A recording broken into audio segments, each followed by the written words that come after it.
the KQ Morning Show podcast wherever you listen.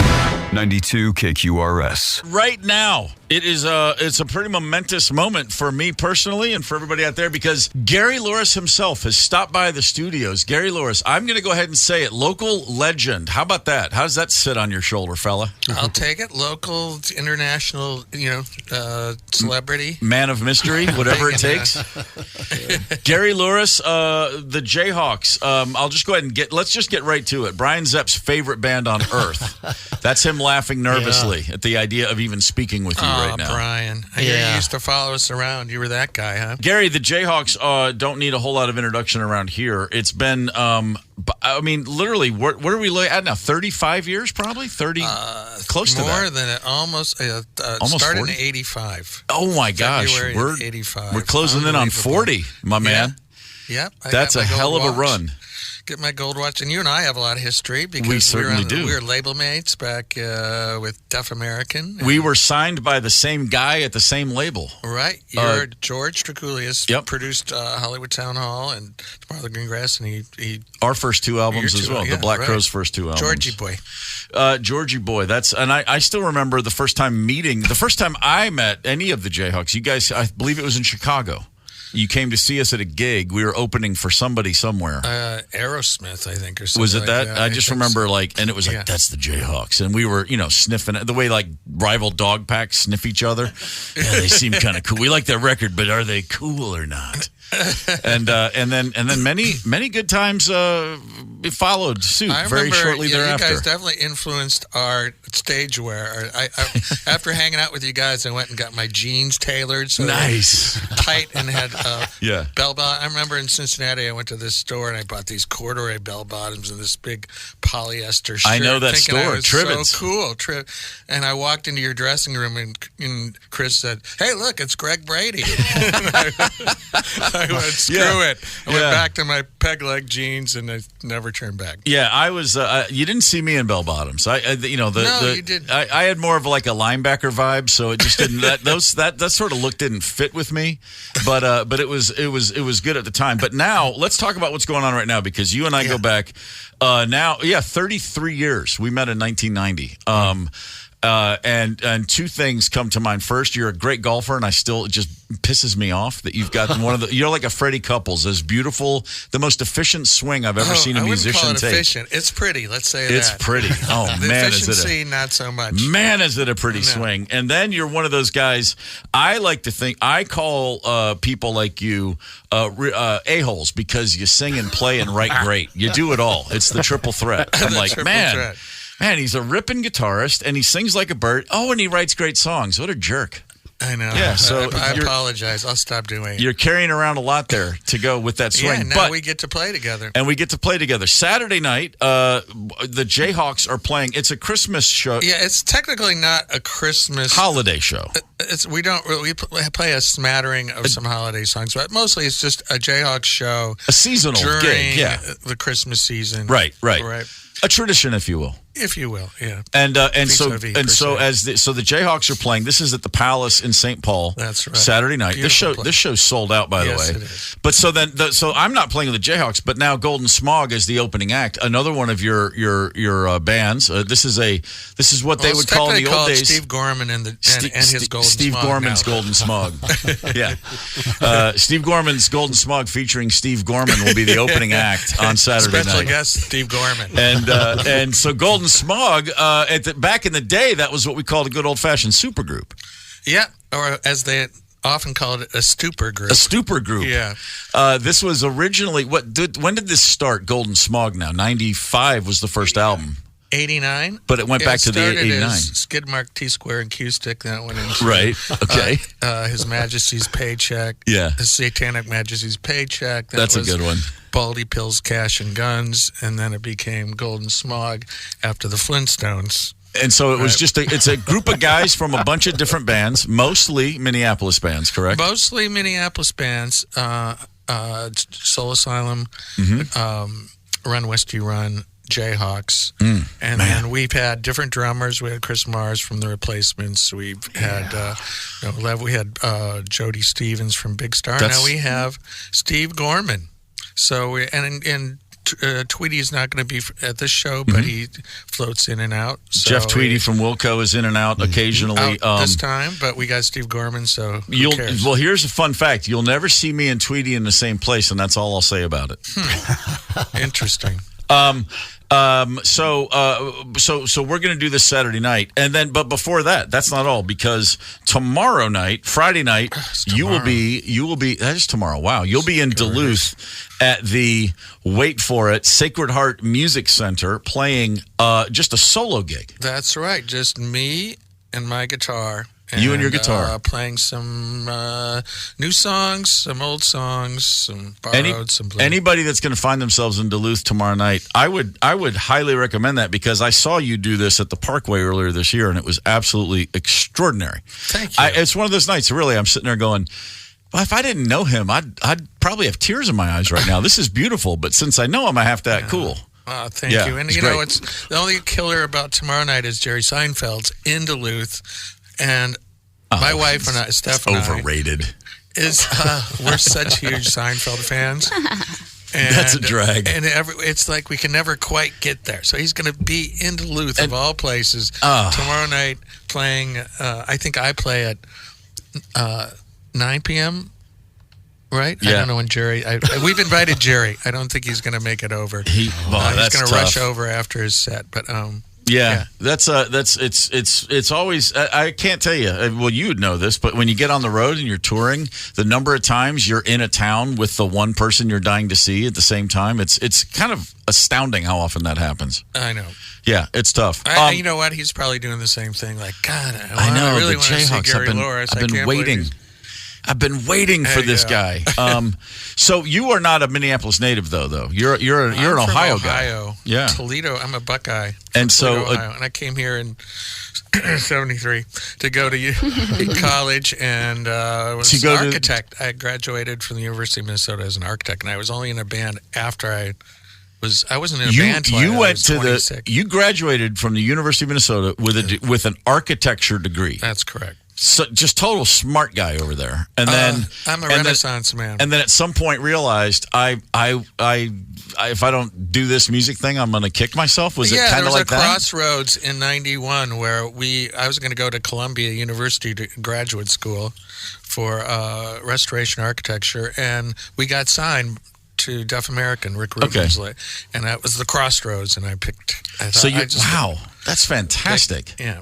Yeah, I was. I similarly was in college. I didn't graduate though. I was a semester short when I dropped out and decided I have to go do this. I still hadn't really ever played drums though. That was my only problem. I talked myself into a corner there. Yeah, I talked myself into a band before I'd ever actually really done anything. But it worked out. Just blind luck. What was the first band? The first band was called Marry My Hope. And we played 3 gigs, and then I jumped ship and jumped onto the Crazy Boat. And then, and then hilarity ensued.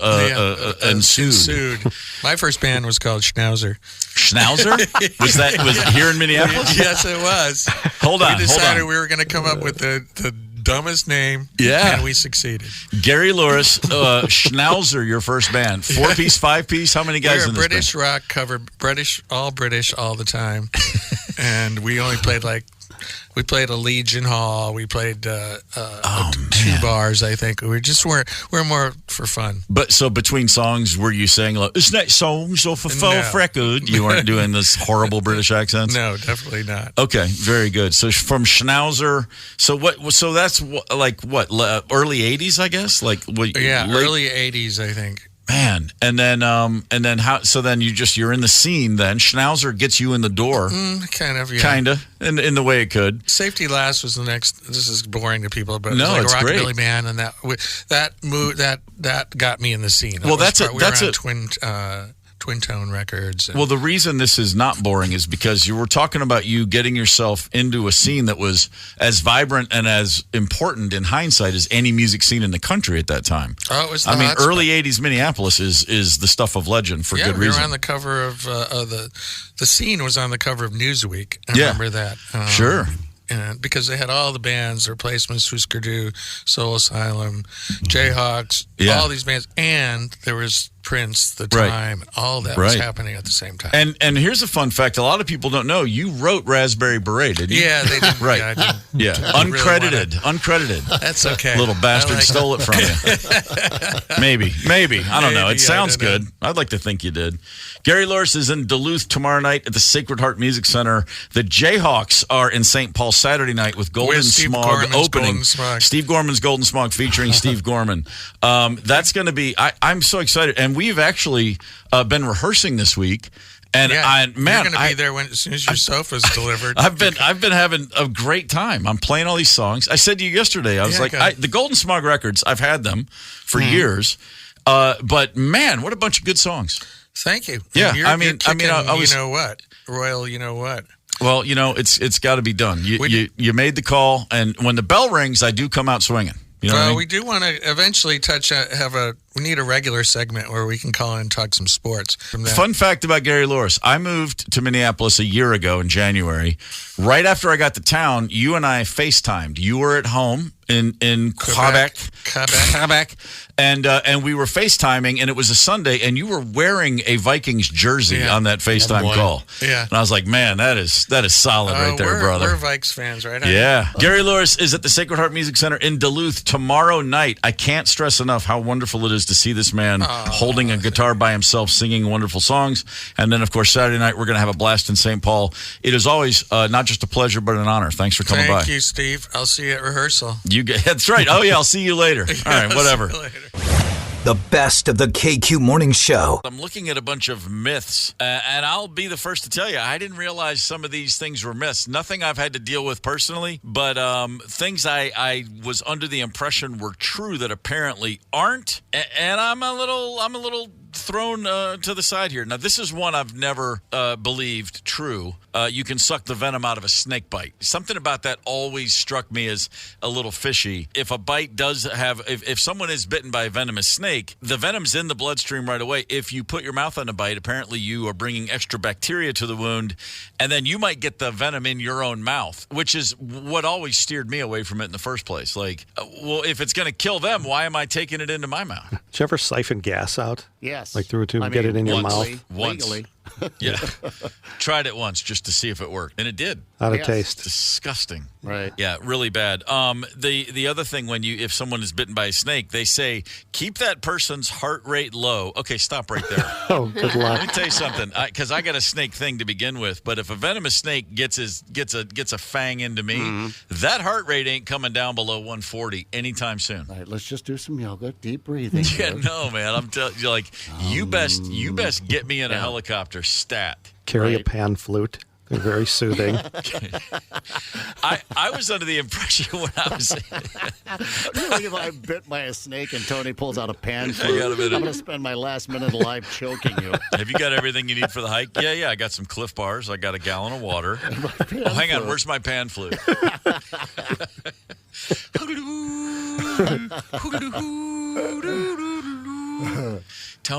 Tony, I think that's a rattlesnake. Do you know green sleeves? I do. Do you know green sleeves on the pan flute? Hang on, Steve. Oh, I saw this in a movie once, which was like the international symbol from the ground to a helicopter or a plane. If you just wave your arms over your head, like a giant making the like X, crossing your hands, that signaled like danger. I'm in trouble. I need help. It means something. Yeah. And I remember being on a golf course as a kid, cutting across the course on the way home, and a helicopter was up in the air, and I did it. And then I saw the helicopter turn and change direction.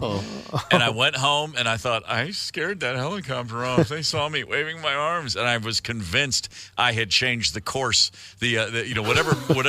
Whatever course they had charted, they were warded off by my crossing the arms, and the guilt just ate me alive. And I told my mom, and she said, "Okay, honey, no, that's fine. Bring in a little bit of reality to it, calming." Right on cue. Hang on. If you put that tourniquet around my knee, I think the venom will stay below. I'm starting to relax now. Thanks, Tony. I think it's going to be okay. We're not losing you. Not today.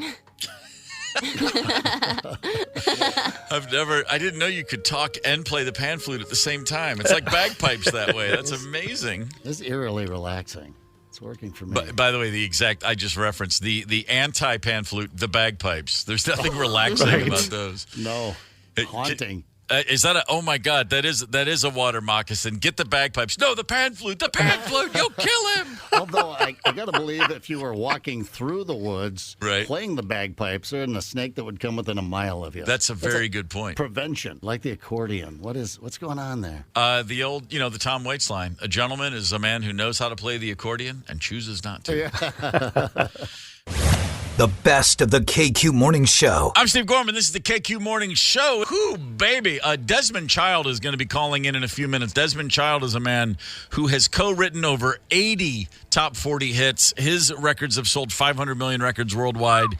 First hit the big time to rock fans anyway when he got in the studio with a band called Kiss and wrote a song called I Was Made for Lovin' You. When everyone said Kiss went disco, yeah, it worked. That was a number one song all over the world. Desmond Child has been on a tear ever since.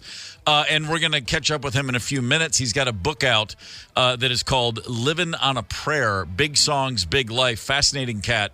I'm looking forward to that. In the meantime, as we just discussed briefly during the commercial break here behind the scenes, we mentioned that Minneapolis legends The Replacements had a re-release of their 1985 album Tim, mixed really for the first time ever by a professional set of ears. And we were talking about how much we were looking forward to hearing it. Well, The Replacements, by design, they're supposed to sound crappy. It's part of the punk aesthetic, and I totally get that. I put the record on. Rosemary and I were in the car the first time, and I said, let's listen to it. And I was not exaggerating when I went to social media to say I might stop crying soon. Yeah. Because an album that means so much to me over the years, sounding the way it sounded, blasting out of those speakers, it was like a brand new record that I already knew. It's impossible to get my arms around how much that record means to me generally, and then now to hear it this way. Yeah, I listened to it all the way through. It was very emotional. Tim, arguably their greatest album front to back. Tim just didn't have a weak moment in there. And nope, it's absolutely fantastic. I could talk about it, but I'd rather talk with Desmond Child. We'll come back. Desmond Child joins us on the KQ Morning Show right now. Desmond, good morning, sir. Good morning. The book, Living on a Prayer, Big Songs, Big Life. Desmond, where do you even begin? If you're not going to talk about your your life story, which is fascinating in its own, let's talk about music. What's the first story when you're thinking about writing a book? You're like, well, I got to put this one in. Well, I was told by one of my best friends, Helene Cooper, she's a 2-time Pulitzer Prize winner, that I should move the story of writing Living on a Prayer to the beginning of the book. Okay. And so we did that, and it worked like a charm because it was like you're right into the center of the writing session with John Bon Jovi and Richie Sambora. There are songs that you come in and you see just a mess, and you have to put it together and Frankenstein, get people to say, no, I see it, but let me do some work here. But at the same time, I got to think there's songs in your career where you just needed to nudge someone. They were so close, but they didn't even know it. And that's a genius skill in itself, is it not? Well, I wouldn't call it genius, but, like when I went to visit with Aerosmith for the very first time, they had a start for a song, and they had a backwards guitar riff that went, it was like what they call a loop, and it went da-da, da-da, da-da, and Stephen was singing, cruising for the ladies, da-da, da-da, cruising for the ladies, and I still hadn't said even hello, and I was just standing there, and they said, well, what do you think of that? I said, that's bad. And they looked at me like, bad? I said, Van Halen wouldn't put that on the B-side of their worst record. Oh, boy.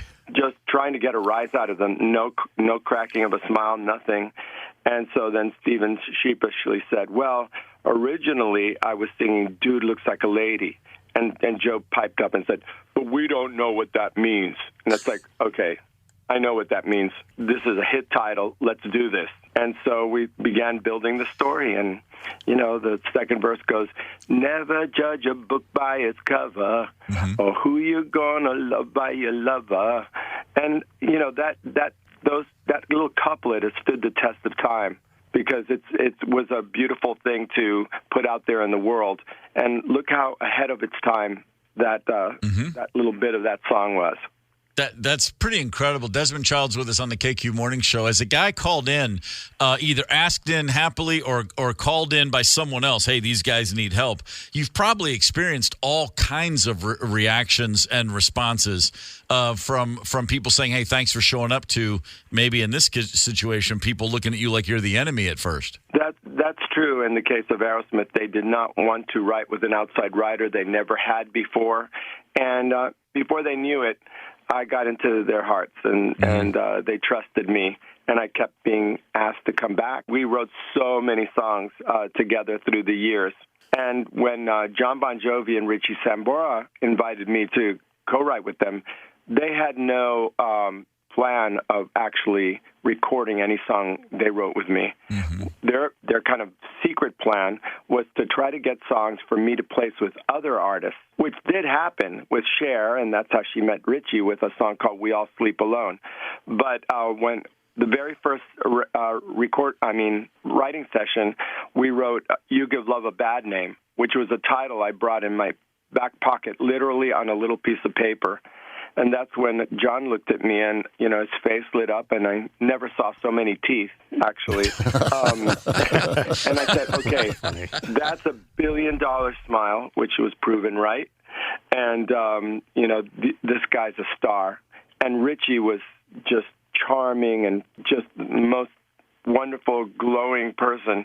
I said, these guys are winners. And so I just, kept being asked to come back, and the second song we wrote was Living on a Prayer. So 2 for 2, not bad, right? No, that's not bad at all. That's a pretty good start right there. That's an amazing. It's pretty incredible too, because that's just one of a million stories in your book, and from this career with all these songs. But I think those two have to still stick out a little bit, though, right? I mean, You Give Love a Bad Name and Living on a Prayer. Those songs are still played as much today on classic rock radio as they were in real time. I know. We just got notice of, I think it was 3 or 4 months ago, that Living on a Prayer reached 1 billion plays on Spotify. Incredible. Incredible. Billion. Billion. I mean, Spotify has only existed 8 years, right? So imagine all those decades of plays that we had before that. Mm. So that's the great thing about music. It gets played all over the world, and as time goes on, people fall in love with the songs. They don't even know who sang it. Yeah. They can't probably even pronounce the name of the artist. But, you go into the jungles and somebody's heard Living on a Prayer, that's for sure. Desmond, your songwriting is unparalleled for years, many, many years. We love talking about, it's a Desmond Child song. Google his name and just hit, songography or something like that, and so people can see everything that you wrote. Have you ever been in a band? You ever recorded your own music, wanted to be on that side of it? Absolutely. I always wanted to be a star. And so I had my first band, a vocal band, Desmond Child and Rouge. And we're still going. And I sang with these gorgeous women, Maria Vidal, Diana Grasselli, and Miriam Valley. And they have just these gorgeous harmonies. We even made it to be with the musical guest of Saturday Night Live back in the day. Mm-hmm. So the thing that happened was that we weren't really with the right label. And everybody got somebody in their life saying, what do you need them for? You could be a solo artist. And that broke us up for a while. And during that window is when I started writing with Kiss and Aerosmith, Bon Jovi, with Joan Jett. I Hate Myself for Loving You. I mean, that's the Sunday Night Football theme. And a wonderful thing happened with that song. Dolly Parton recorded it for her Rockstar record album that's just coming out. And Joan Jett is a featured guest on it.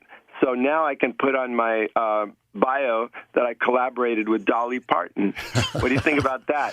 I mean, that's the greatest honor ever. Yeah. It is. Yeah. I said the same thing when I went to Dolly World. I was like, hey, man, me and Dolly, we're partnering up here.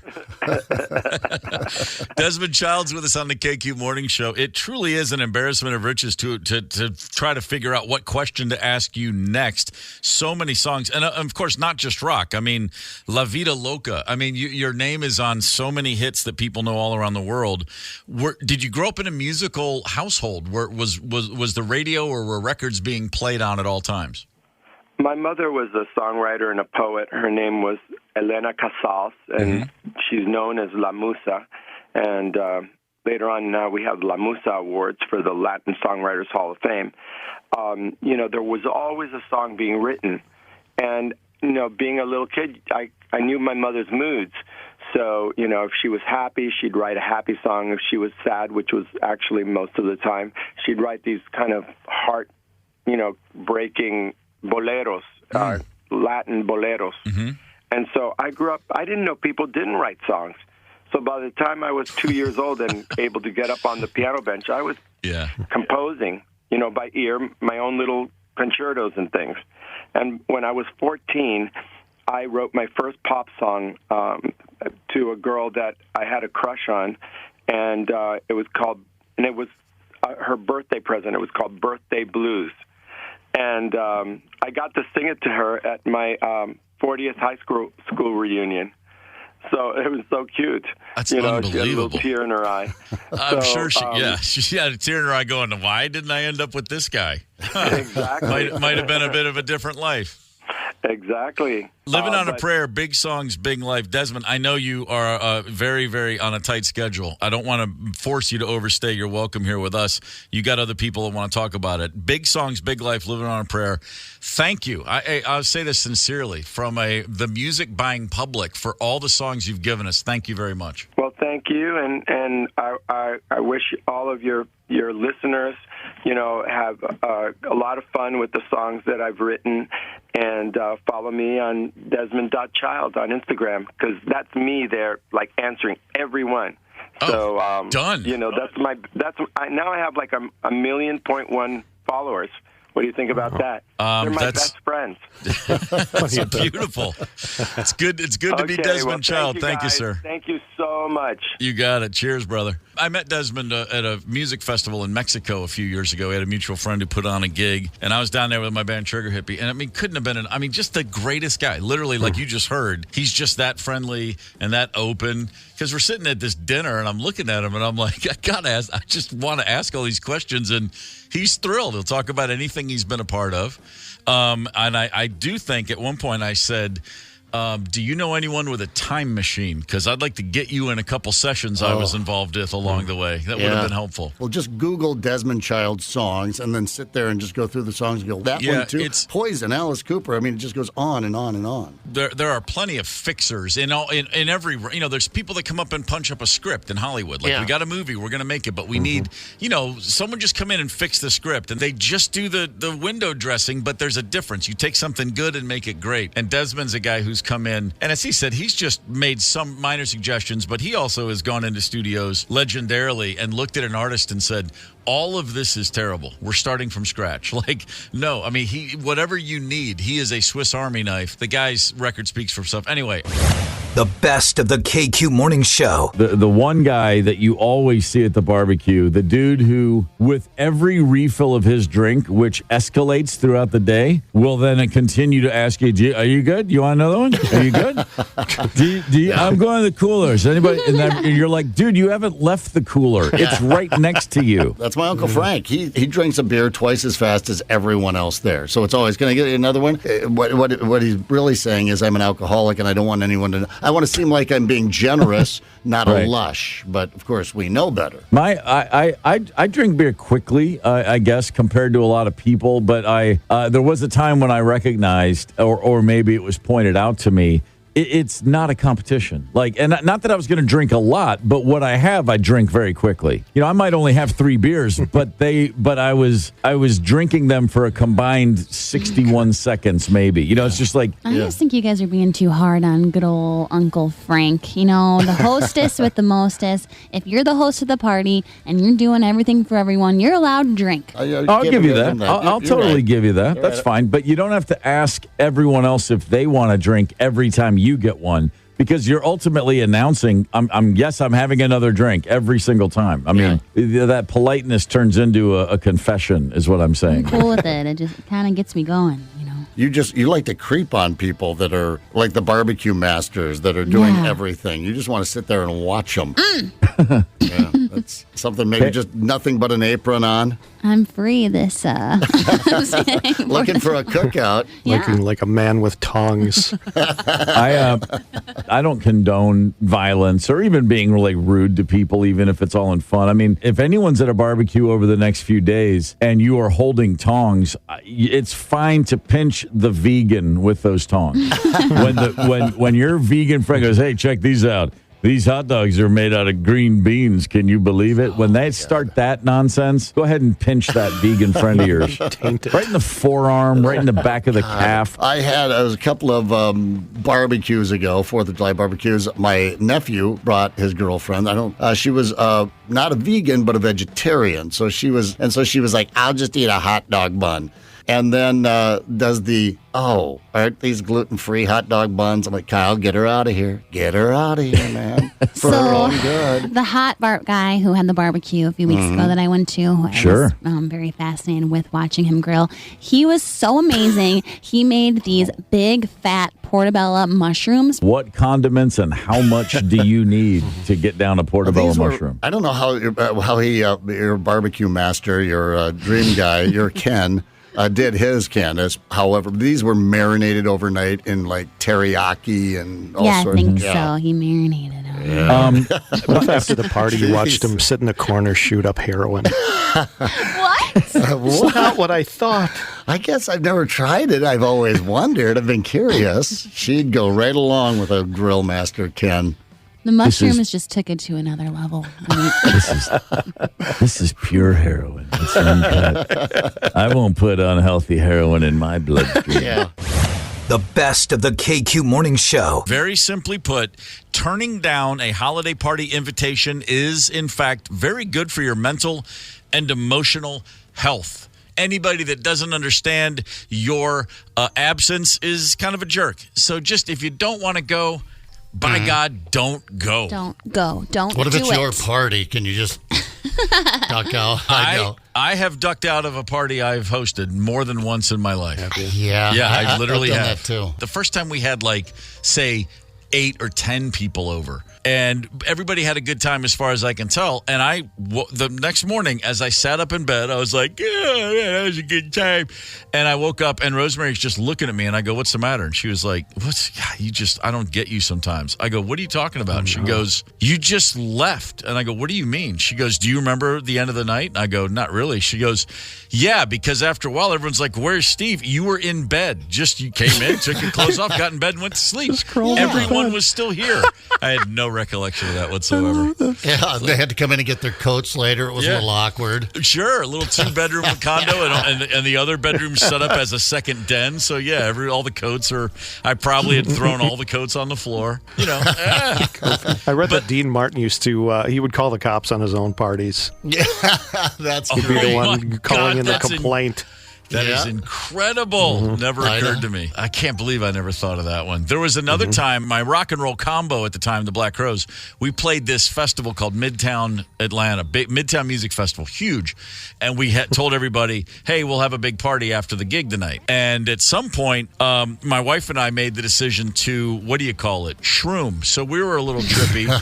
Everybody, we're all having a good night. And we had a weird neighbor that we didn't know who was in the party. Like, she just walked in, and I was like, "How do I get rid of her?" This is weird. And then we had a friend, Karen Durkott. You guys met Karen at the Bagmen show. Oh, yeah. She was in town. Love Karen. Yeah, great gal. She came into the bathroom, and she's like, this is a great old broad, and she would appreciate me saying that. She's a New Yorker. She's like, "Yo, what the hell are you doing back here?" And we're like, "Well, what?" There's a crazy chick in the house. And she goes, "No one's seen you in like an hour." And we were like, "I thought it was 2 minutes." And then she goes, "What, that chick in the T-shirt?" And we were like, "Yeah." She goes, "I'll get rid of her." She just walked right out. She goes, "You, get to hit the bricks. You're not welcome." She kicked her right out. And then an hour later, we're like, "Oh my God, we could have never done that." That's hilarious. Drugs are fun. Don't let anyone tell you different. Here's a quick off-ramp for a moment. My aforementioned previous rock and roll combo, the Black Crowes, played a gig in Germany. And after the show, the label BMG, which we always said stands for Big Mean Germans, they wanted to have a big after-show party. This was in Hamburg. The Black House in town. We're going to have a party for them. And we walk in, and we're the toast of the party. We're having a good night.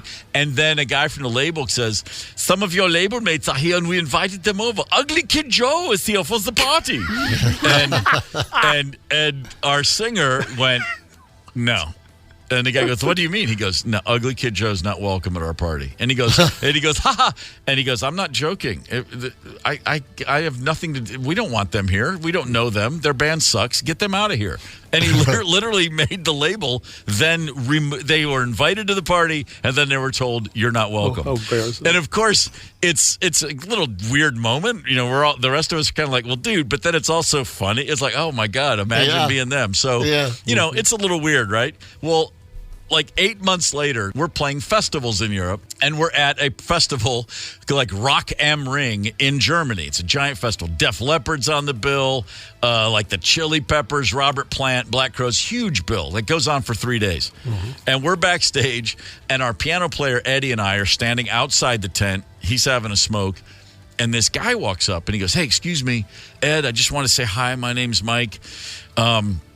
Look, man, I play keys. I'm in Ugly Kid Joe, and I know you guys like hate our band, and I totally get that, man. I get it. Like, you know, we're kind of a joke, but don't get it. And he goes, I just want to say, you know, I love your playing, man. You're like my favorite rock and roll piano player, and I just had to say hi. And Eddie goes, oh, yeah, man, thank you, man. I mean, hate your band? What are you talking about? That's crazy. Who you play with? And the guy goes, oh, I'm an Ugly Kid Joe. And there's a pause, and Ed goes, yeah, we hate you. Your band sucks. But hey, I appreciate the compliment, man. And he just towed the party line like that deadpan. And the guy's like, yeah, well, okay, well, thanks. And he walked off, and we just laughed for 10 minutes. I was like, Ed. And then Ed ran over to the guy later. He goes, man, I'm just kidding around. Brought him back into the tent, and he was like, man, thanks. He goes, man, go get the rest of your band. Just don't go near our singer, man. It'll be cool. It'll be cool. I literally haven't thought of that in forever. But that's Ugly Kid Joe in Germany. So there you have it. Did they write I Hate Everything About You after that run? They probably did, yeah. The best of the KQ Morning Show. Kids ask a lot of questions. The younger the kid, the more of the questions they ask. My kids are 23 and 21, and the only thing they ask is, where's some money? Let's have it. Yeah. But when they were little, they were asking a lot of questions. A poll of parents with kids 6 and under found the average child asks 11 questions a day. That's over 4,000 a year. Zep, our kids are kind of the same age. Tony's got younger kids. I'm just glad that I raised kids in a time where there was Google, because my kids would ask me questions all the time. What is thunder? And I'd be like, hang on, give me a sec. Because I wanted to be able to give them information. When I was a kid, and I would look at my parents and say, like, what is thunder anyway? I mean, literally the answer was usually something like, finish your Brussels sprouts. Yeah, it was just, it's there. I don't know. Ask your teacher. To a kid, their parents, you're the sun and the moon and the stars. You're gravity. You're the universe. And it's a lot of pressure. And I just didn't want to be the universe that didn't know anything. A lot of Googling going on. I just thought the sooner I let them down, the sooner we can get on and get back to our lives. Get used to the disappointment. Yeah, attaboy. Yeah, you don't get to know that. I did hear one time that wasn't my kid, but it was fantastic. And the son asked, Dad, are there infinite words? And he said, no, there aren't infinite words, but there are infinite numbers. Kid sat there for a second and thought and said, well, if there's a word for every number, then there must be infinite words. Good point. Dad said, just finish yours. Oh, wow. I know. When they outsmart you, they do that sometimes, too. That literally just made me feel like Pinto in Animal House. Oh, wow, man. Could I buy some pot from you, Zep? Yes, you can. I posed to Hudson and August just a couple days ago the old what came first, the chicken or the egg. And you could just see the smoke coming out of their ears as they thinking so hard. Then they started to wrestle. Yeah, wrestling. That solves everything. We're not going to come up with an answer, but we're going to hurt each other. Is that work, Dad? Is that cool? Is that going to help? Oh, I love that. I love you just stumping the band like that, and then them turning to violence to come to a peaceful resolution through violence. That's good sibling action right there. The story of why, about like biology and body parts that my daughter asked when she was who's 3, started because of a statement she made. She was misinformed. At her brother's birthday, she just said, when I'm 5 and I get my penis, I think what I'm going to do is go to the... And I mean, the room just stopped. Right. And I said, Marley, what? Just when I'm 5 and I get my penis? I was thinking that... And her brother, who's turning 5, he just goes, "You're not gonna get a penis," and laughing, and she was devastated, and why she thought that was going to happen, and so of course we're like, honey, that's true. You're not. So why did you think that? And she was like, I just thought. And she basically said, I swear I thought one of you told me that once. Like she was trying to cover, even at 4. So that led to a whole question and answer period about biology. That was a tough one. We had a question earlier in the show that sparks every year around this time. Is Die Hard a Christmas movie? This is not me just trying to throw gas on a fire. I'm always blown away that people get so agitated by the question, because to me, it's so clearly and obviously and fundamentally a Christmas movie. I just don't understand what the controversy is. That's the controversy. People want to get worked up because, no, it's not about Christmas. It's just an action movie that was set at Christmas time. Yeah. Right, exactly. The action of Christmas. The movie starts with Christmas music. There's Christmas imagery throughout, and the whole premise of the film is this guy's flying west to see his wife for the holiday, for Christmas, to see if they can patch up their marriage. Of course it's a Christmas movie. That's just crazy to me. What's happening when the terrorists get there? What are they involved in? The Christmas party. It's a Christmas party, Christmas party, yeah. It's Christmas. It's really kind of just a retelling of that whole Santa tale, just with machine guns and swearing and explosions. And Santa Claus, I believe he's originally German, and Klaus. I mean, Hans Klaus, Gruber. Hans Gruber, he's on the Mount Rushmore of all time bad guys in a movie, isn't he? Oh yes, Alan Rickman. No, the one time he finally shows some when he has real passion, or he allows his emotions to take over, is when Holly says, "You're just a common criminal, a thief." He goes, "I'm an exceptional thief," or whatever, that whole thing. Like, that's what gets his fangs out, I also never understood this question. Is a hot dog a sandwich? Is anybody on this show going to say, yes, it's a sandwich? No. If it's going to irritate you, I will. No, but I mean, the fact that people literally say that, well, it's meat and it's between bread, so that's a sandwich. No, it's not. No.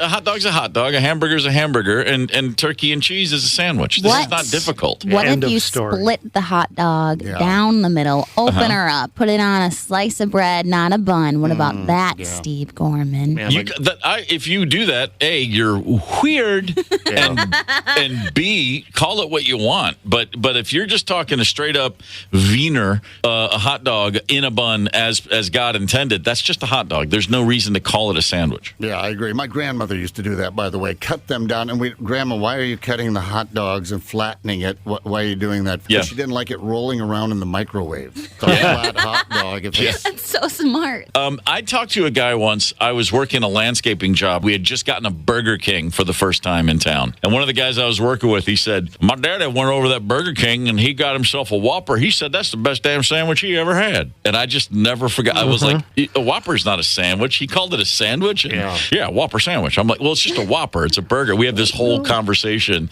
And eventually I could tell, like, he's about to slap me if I don't shut up about this. I heard an older woman do that one time. She was in a McDonald's. She said, I'll have a McDonald's sandwich. First of all, it's wrong. And can you be more specific? Yeah. That's great. Like my dad, when we were a kid and we went to McDonald's and they had just had the chicken McNuggets had just rolled out, and Dad wanted to know if he could get a thigh and a leg. We're like, no, Dad. We're not even sure there's chicken in it, Dad. Man. Thigh and a leg. Just how about this? Here's a question. Apparently, that's a divisive question. Again, I'm not a scientist, and I guess this is how we know. Does a straw have one hole or two?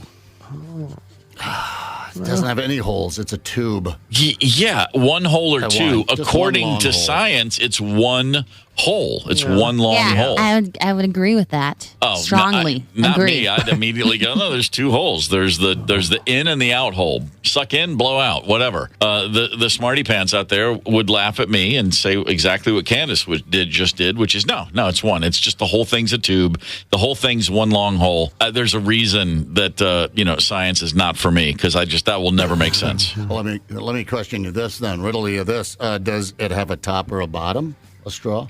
Yes. The top is the part in my mouth, and the bottom is the part that's in the milkshake. There you go. Yeah, that's exactly what that is. And one, I'll just answer really quickly. Is it okay to wear socks with sandals? The answer is, of course, if you don't mind looking like a jerk. So every athlete in the world has socks, ankles taped, and that whole thing, and then they put on their flip-flop. You slide into those things, your little.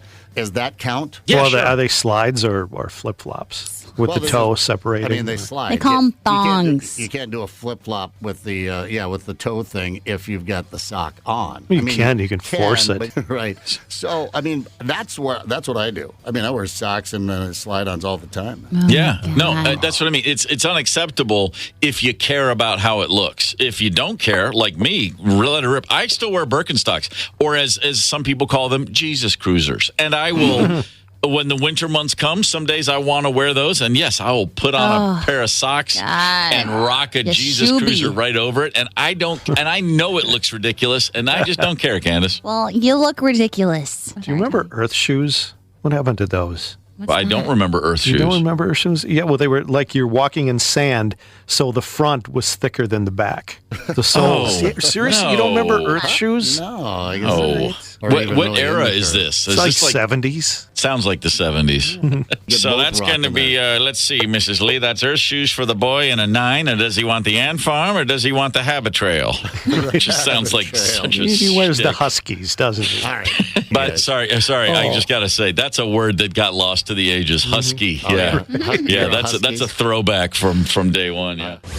The best of the KQ Morning Show. I've never had a job that required some really bizarre protocol. I've never had a kind of job where there were rules where I looked at them and went, wait, what? This show, job 1 is don't cuss. Don't get the FCC mad at you. Job 2 is, have a good time with my friends. Not really a job, honestly.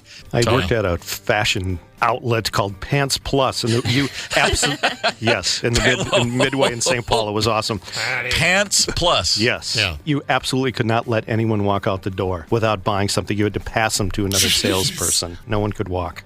No pressure. You weren't successful at getting the right pair of pants to this guy's hands, but you figured, let me. My friend Kelly over here might be. Right.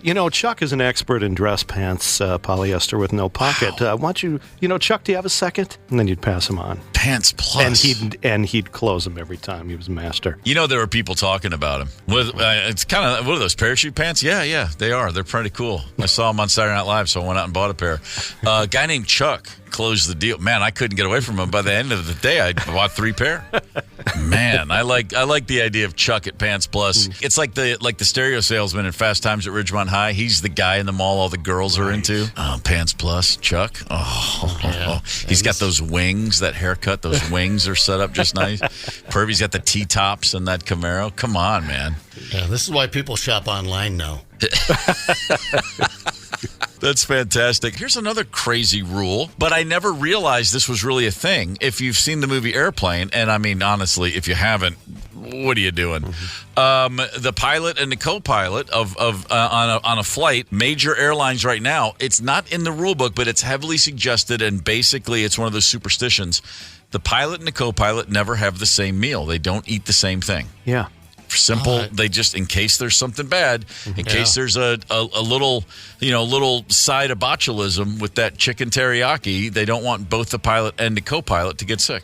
Well, they can have a little chat then, too, where they can talk about what different entrees they enjoyed. Conversation pieces. Keeps them stimulated. From the tower flight deck, is that tarragon on that carrot? Yeah, you got to give them something to talk about. We've got a fuel situation, Kennedy. We need to make an emergency landing, and I'm gassy.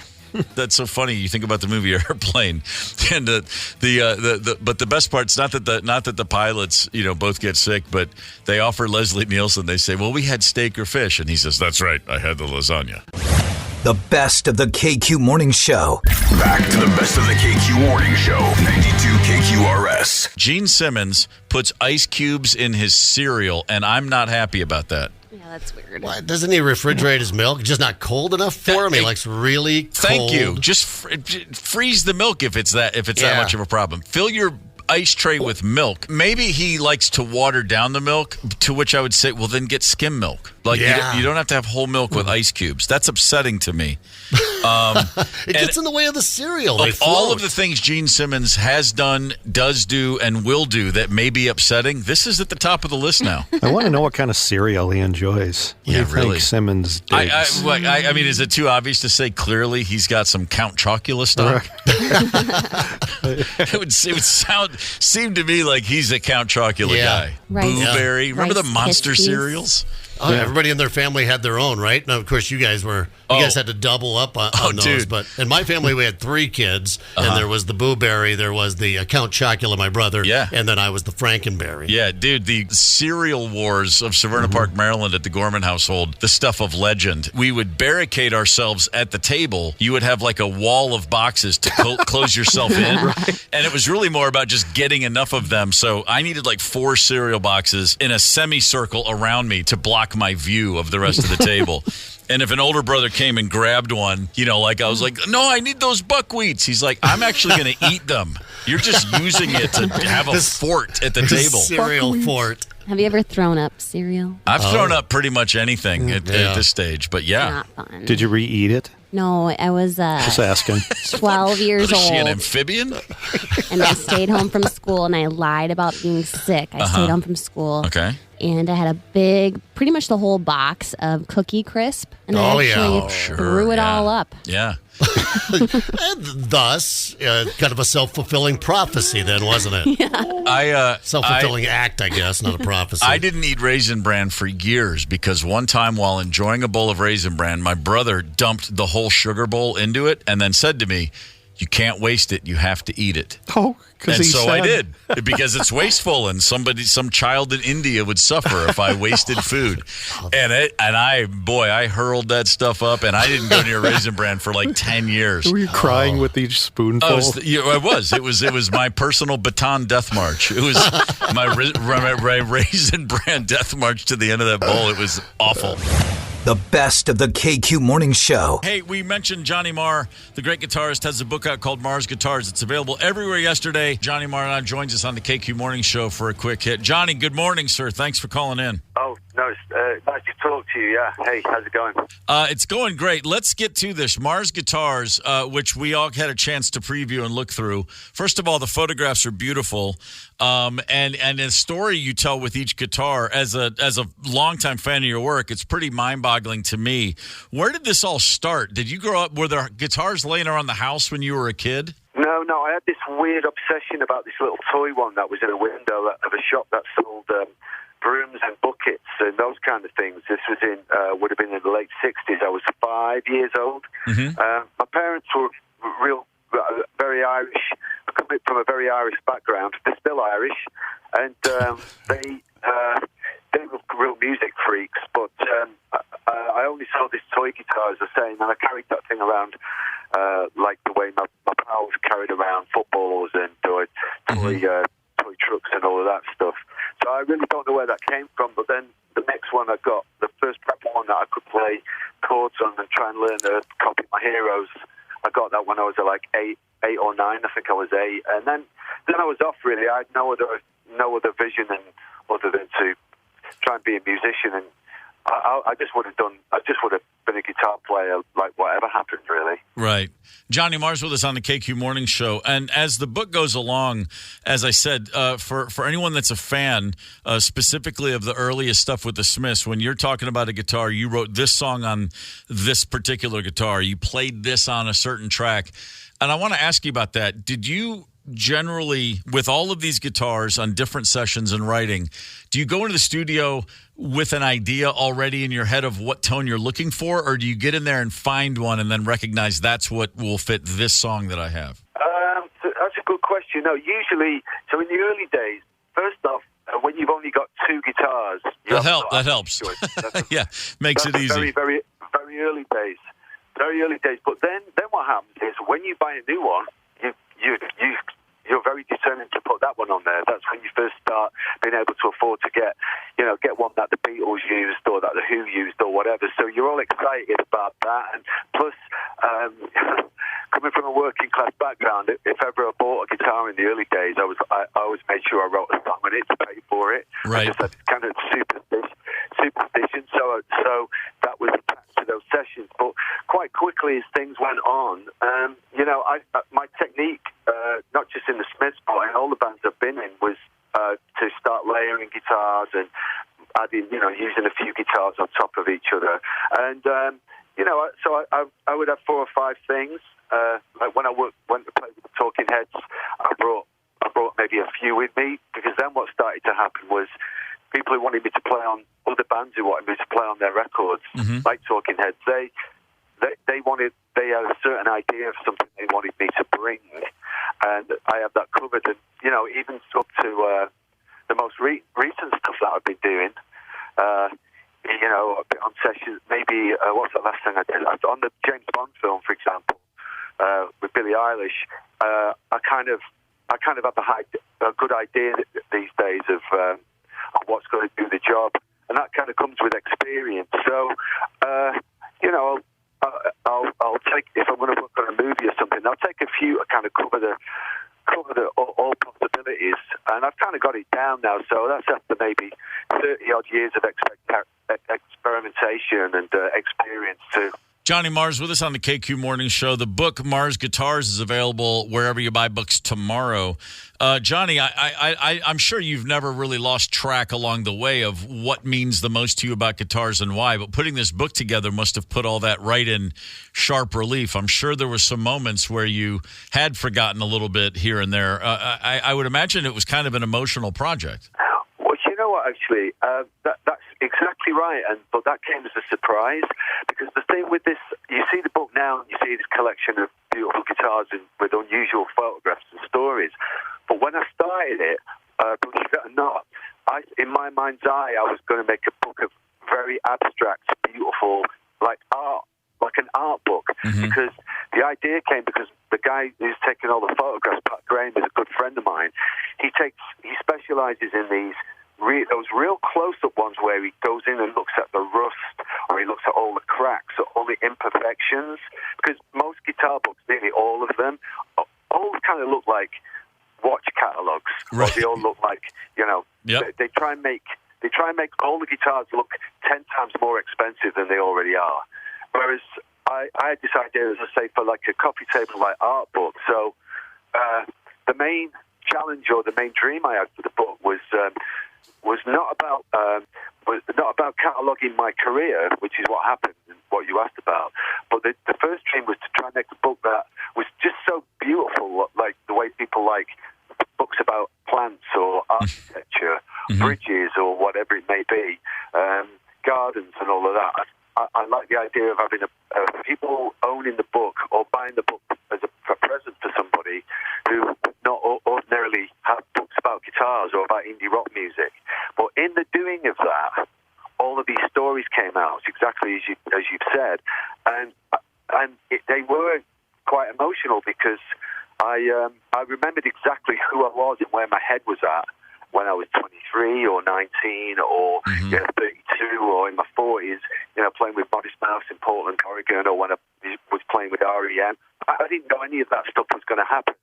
And I would go home at night and I'd say to my wife, wow, do you remember when we were living here, or do you remember when I recorded that? And then, these stories of Radiohead, I'd forgotten that Radiohead even used a bunch of my guitars on a record. And so, all of these things took me by surprise, and they absolutely were, because they gave me cause for reflection, really, on what I've done. And but I've never lost sight of, I've been very careful, not to lose sight of that wonder and the mystery as well of what guitars and guitar playing is for me. I still feel like as I've got older, maybe it's got less, but maybe 40%. I need to be 40% better, and there's a lot that there's a lot that I genuinely don't know, and sure, I'm looking forward to getting into that. Well, the words wonder and mystery are perfect for this. As what I would like to think a self-respecting rock drummer, I roll my eyes when guitarists get off on those conversations and tangents about their gear. That said, I love this book. It's perfect. It really is. It really did whatever your initial vision is. I'm glad you went back into the stories to add to that, because as a fan of your work for all these years, it really, really, I just opened it up last night and I read the whole damn thing. I was like, okay, I'll take a quick look, and I couldn't stop. And it's awesome. I'm sorry we are pressed for time. It is a pleasure to chat with you, Johnny, and thank you for everything you've given my life for 40 years. That's also very kind. I really appreciate that. Thank you. Hey, listen, man, I know what you drummers are like about snare drums from the 50s and 60s. So I'll give you that. We all have our crosses to bear. Thanks, Johnny. Thanks, man. See ya. Johnny Marr is an absolute rare breed and just a great cat. The best of the KQ Morning Show. By simply not repeating the mistakes my parents made, I opened up a door to a whole bunch of other ones that I've ignored. If there's one thing you need to accept about having kids, it's you're gonna screw up. And with that, there is a couple that has a small child. His name is Cannon, spelled Kannon. Okay, so that's strike one. They took Cannon to Disney World, and then they wanted to make sure he could ride all of the rides. They showed a video on TikTok where they put lifts on his shoes to give him a few extra inches to make him at least 38 inches tall. He was able to ride the big boy rides. Coolest parents ever. The other is get that boy away from those people as soon as possible. You're right. I'm in the camp of the latter. Don't put a child on a ride they're physically too small to ride on. Zepp, am I being way too touchy-feely here? Absolutely, but not. I let my kids watch The Ring when they were like 5 and 6 and got chastised by mom because every time a phone would ring, they were freaked out. They were too young to watch that scary of a movie. So I screwed up there, right? Yeah, no, I'm all for get the kid extra cotton candy. That's acceptable on a trip to Disney World. But cutting the line with the fake shoes, I can't imagine. Tony? Here's my problem as a parent. I'm a pushover. I have a hard time saying no. They know it. There's blood in the water. They seize the opportunity. It's like, you want another box of waffles, honey? You're hungry? Go ahead. Just clean up the crumbs so mom doesn't get mad. Wait, I'll clean that up for you. So, okay, but you're not putting the waffles atop the chimney when the roof is covered in ice. It's not. You're not threatening their life by. You want more waffles? Climb. Get up there. What if they find out the extra padding makes the shoes that much more comfortable? Yeah. Oh man, you are a pushover. You're already trying to help these folks out. And we've turned into a bit of a nanny nation here. I look at it like this though. It's not a nanny nation. Here, there's a lesson to be taught that people. We definitely have gotten past the point of, you know what? It's good to no. You know what? No, you're not tall enough yet. Deal with it. Yeah. Emotionally regulate. I grew up waiting in line. I'm the 8th kid. I was told no every day of my life. I think I told you guys once, man. The first time I wore a piece of clothing that wasn't a hand-me-down, I was confused. I didn't understand what was happening. Well, in life, what would you rather have happen? Would you rather be told no and then yes, or yes and then no? I'll take no and then yes every day over yes and then no. Yeah, it's like finding out there's a snow day after all. Exactly. By the way, this couple that you're talking about is hateable. They came back and said, no, he's tall enough the entire time. We're a TikTok family, so we just concocted the whole thing just to produce content. So now they're using their children to produce content. That's how hateable these people family are. Services. Let's get this kid a new start in life. Get him out of there, please. Come on. First the Cannon with a K, and now the whole thing's fake anyway. You're looking for viral hits? No kidding. This kid's going to be an influencer and make tons of dough. He is going to be an influencer and make tons of dough, and we're going to, Cannon with a K? Sure. Sure thing, kid.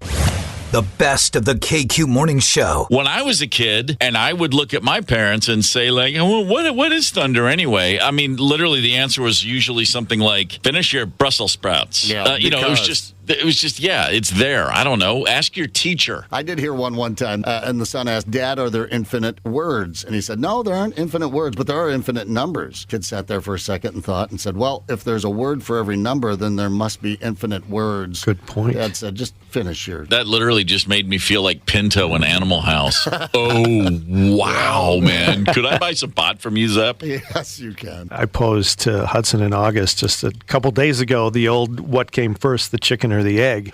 And you could just see the smoke coming out of their ears as they thinking so hard. Then they started to wrestle.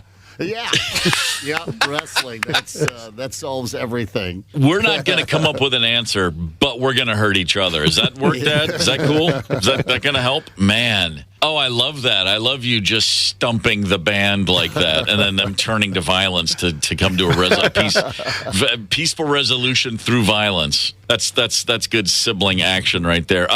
The story of why, about like biology and body parts that my daughter asked when she was 3 started because of a statement she made. She was misinformed. At her brother's birthday, she just said, when I'm 5 and I get my penis, I think what I'm going to do is go to the... And I mean, the room just stopped. Right. And I said, Marley, what?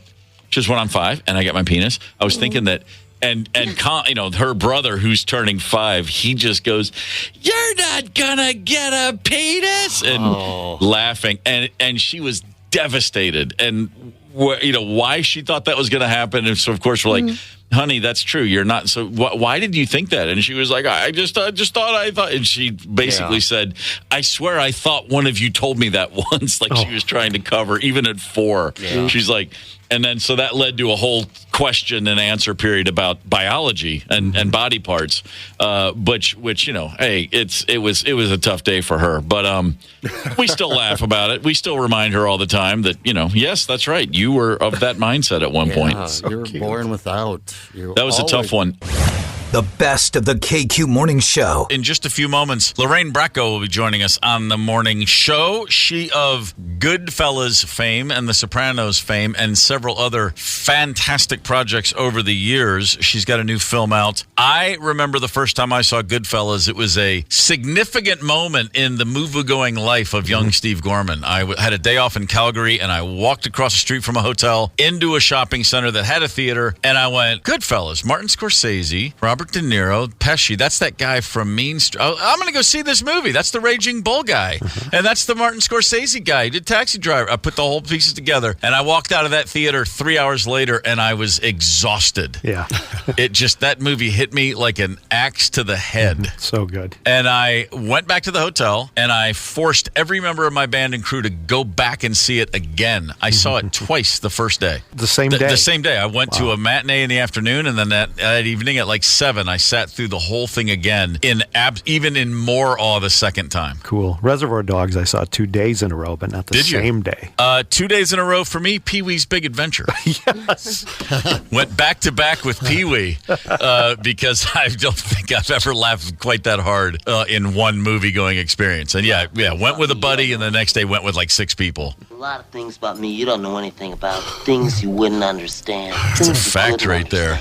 Things you shouldn't understand. Man, Pee-wee's Big Adventure was incredible. And then, Lorraine Bracco. So from Goodfellas, and then a decade later, she turns up on The Sopranos as Dr. Melfi. Watched the entire thing again, this time with my son. Yeah. And watching that show as like a guy in my 30s, and then watching it as a guy in my 50s, 2 entirely different experiences. Mm-hmm. Not the kind of thing I ever thought I'd say, where I related to Tony Soprano all of a sudden. But there's just things with the kids, really, as a parent, and watching your teen kids push your buttons and challenge you on things, and they don't even know that they're doing it. And the second time through, I just thought, man, this show's unbelievably realistic. Yeah, that was part of the appeal, that he was just a dad struggling with issues and relationships. He just happens to be a mob boss. Well, we've all got our little quirks. Yeah. Lorraine, it's great to have you on the KQ Morning Show.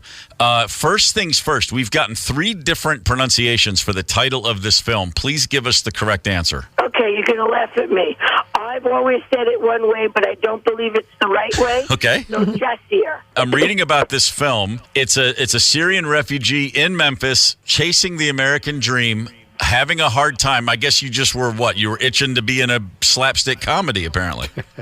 Oh, yeah, it's a comedy, all right. Well, let's put it this way. You laugh and you cry. Okay. Okay, well, it sounds... I'm sold. Your performance is already getting raves, which, as much as we might think, well, of course they are, you're great and everything, that's still got to feel pretty good when you put yourself on the line and then you hear that people think you did a good job. Well, you know what? I loved the script. It hit me in such a truthful way that even for the $2.50 that it cost, they had no money.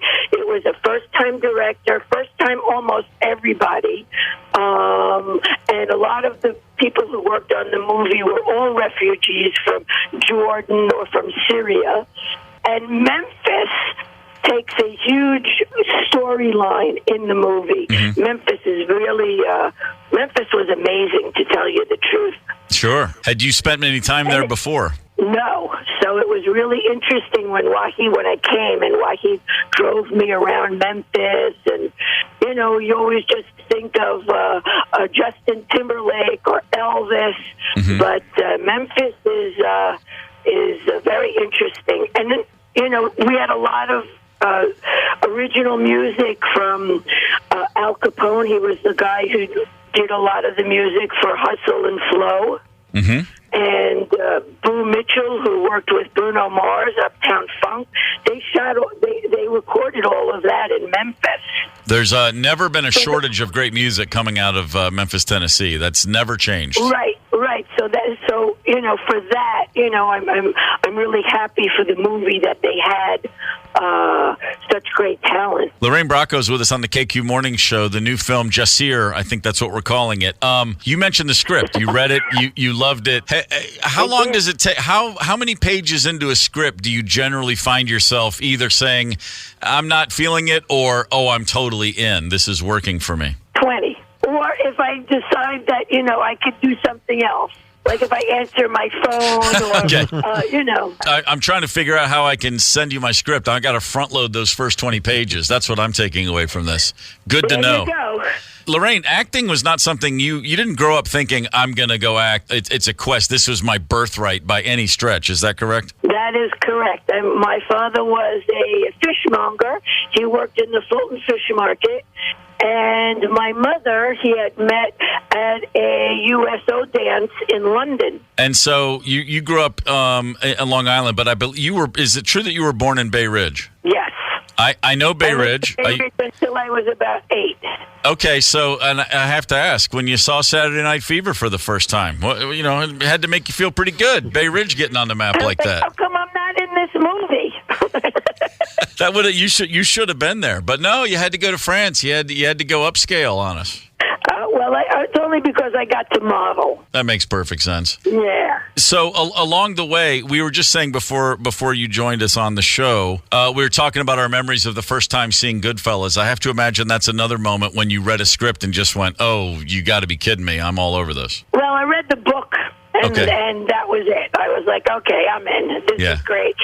And I happen to have been very lucky that I had auditioned for Marty Scorsese a couple of years before, and he called me up. He said, "Listen, kid, I'm not giving you this part, but we're going to work together one day." And I was like, "Oh, okay, yeah, thanks. Okay, bye." Yeah. I never believed him. You know, I hung up the phone and said a couple of curse words. Little did I know he had Goodfellas in mind. If you don't mind, I have to ask about The Sopranos. Is it true they actually thought you should read for Carmela? Well, I mean, it was kind of a normal thing to think of me for Carmela. Sure. And when I met David Chase, and I said to him, "Listen, let's be honest with each other. I played Carmela. I did it in Goodfellas. I don't think I could do it any better than what I did. But I really want the part of Dr. Melfi." And he was like, "What?" I said, yeah, I would love to play an educated Italian-American woman. You did. So, and we were just talking about the show also. I watched that show when it came out in real time, watching it 20 years later with my son during the pandemic as a dad myself and as a man in my 50s. It impacted me in an entirely different way. In large part, the scenes with you and Tony Soprano, Melfi and Soprano, those moments at a younger time, I didn't remember just how funny and deep every element of those scenes. They hit me so much differently. And I don't know, hell, I haven't talked to you before. I just want to say, nice job, Lorraine. It was incredible to watch that show. I'll tell you something incredible. When we finished the pilot, we finished it with Melfi and Tony scenes.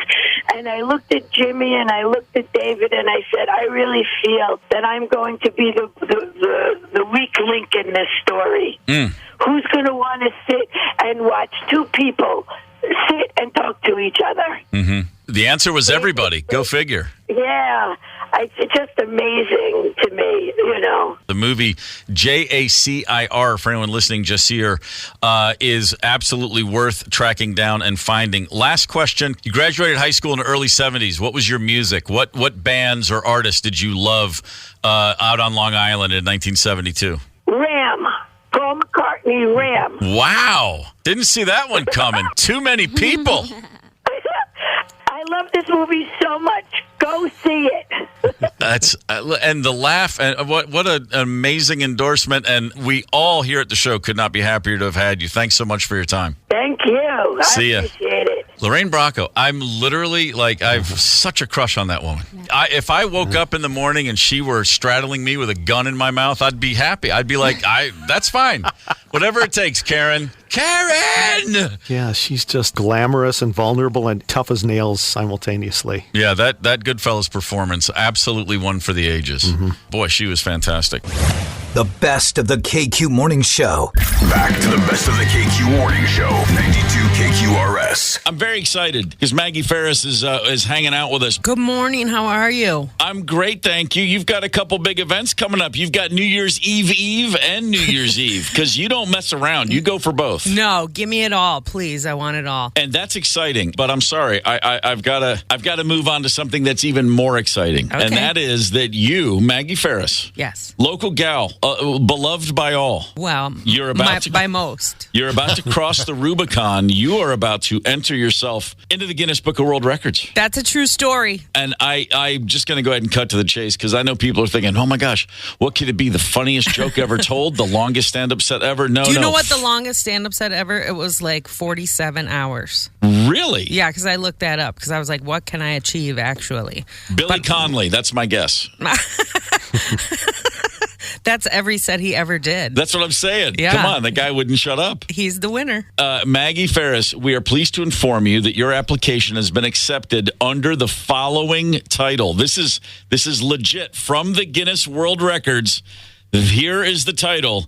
Most dogs walked simultaneously by an individual. Yep, I'm going to be the individual. The record right now is 36, and I am going for between 50 and 60. I want to partner with like a local rescue or something like that, and I'm going for small to medium, mellow, well-behaved dogs. Are there different records for like size and breed? Does that matter, size and weight? It didn't matter. It was just a dog. So, I mean, I think you could do little chihuahuas if you wanted. To date, Maggie Ferris, how many dogs have you walked at one time? 24. Wow. Oh, You've done 24 already? Yeah, I used to be a dog walker, and I used to take a bunch of dogs with me, and 24 I did. Down the street. Yeah.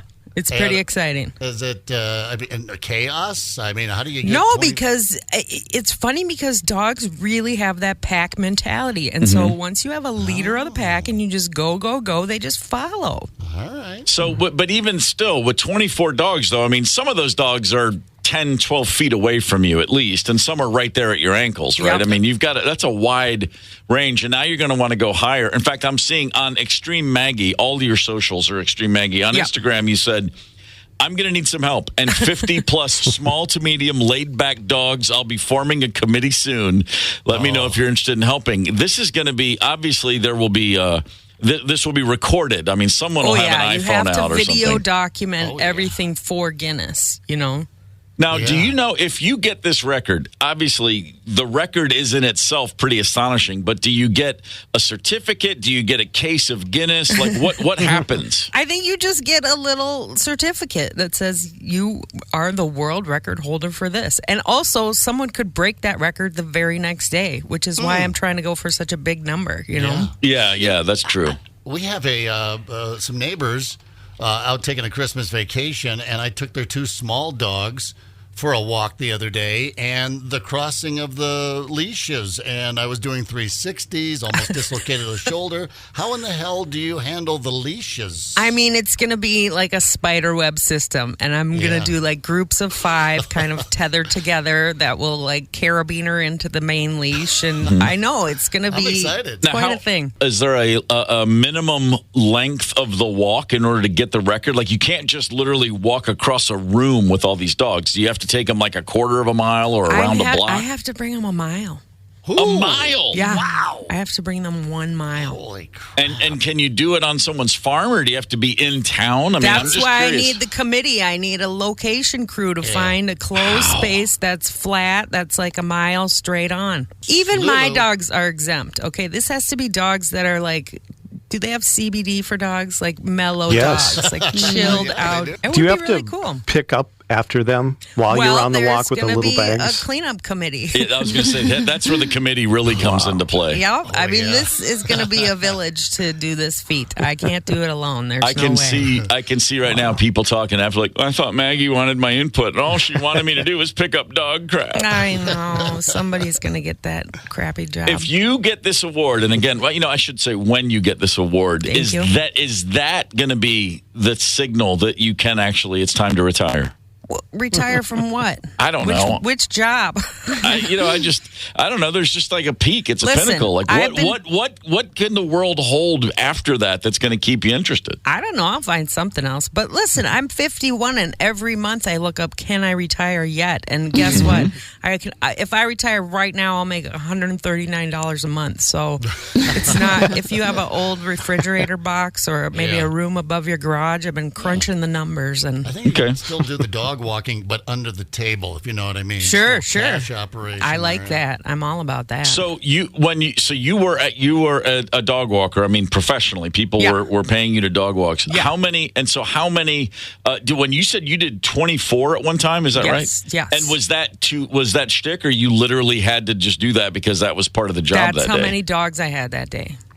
Yeah, That and I would is pick them all up incredible. and take them to the dog park by the airport, and they all fit in my tiny little car. Eventually, I got a minivan, and they'd all jump in there. But, Tony made a great point, though. The other thing with the leashes, I'm walking 2 dogs, 1 poops. It's a lot, and hopefully, there'll be a little like warm up time, and they'll get their poops out then. Yeah, right. Yeah, Man, I'm so excited that I kind of think I could poop right now. You're allowed. It's America. You know what you're doing is you're just making us all happy just by being you. Nice. I like that. I do too. Life goes fast. Let's have some fun. The best of the KQ Morning Show. Got me to Regina, Canada, but I want to go just for the T-shirt. Experience Regina. The T-shirt could come with a date. You put your own date on the T-shirt. You know what I mean? And for some of us, obviously, it's a lifelong situation, and for some others, it's a day. Oh, I don't know. Gosh, out of the back of my mind, maybe in June of 1981. I mean, who can remember such things when you? Anyway, I don't know what the mass transit system is in Regina, but please tell me there's something they call the Regina monorails. Just there's trying too hard. In my home state of South Dakota, real public service campaign that ran in South Dakota. Winter driving can be treacherous. Should your tire leave a snowy or icy road, resist the urge to jerk the steering wheel. Overcorrecting only results in chaos. Besides, nobody likes a jerker. Instead, stay the course. Discover more winter driving tips at don'tjerkanddrive.com. Now, I would like to say that I participated in that, and Tony Lee and I wrote that for the state of South Dakota on purpose. But South Dakota quickly, yanked it, right? Immediately saying they had no idea that was offensive. Just now you've made yourself look stupid. At least say, we just went with a bad joke, our bad.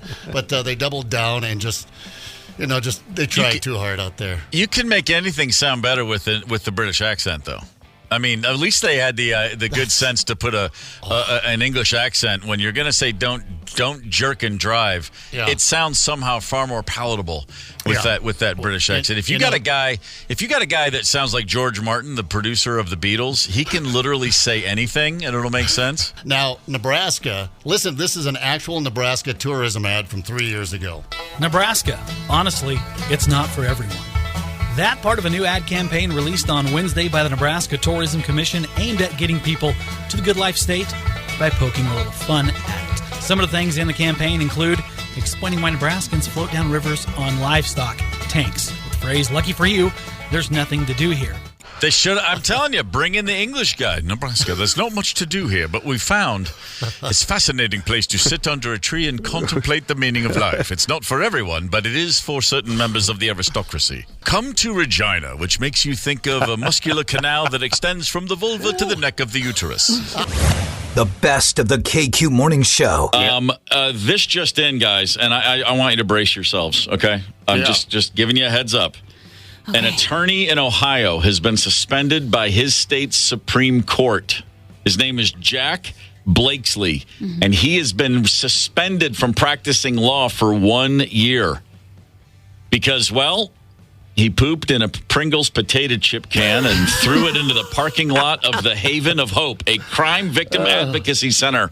All right. Well, if he doesn't make it in law, if they end up disbarring him, he's got a job as our street reporter. I'm just saying. He is often representing, he is in court, an adversary of the Haven of Hope. Again, it's a victim advocacy group.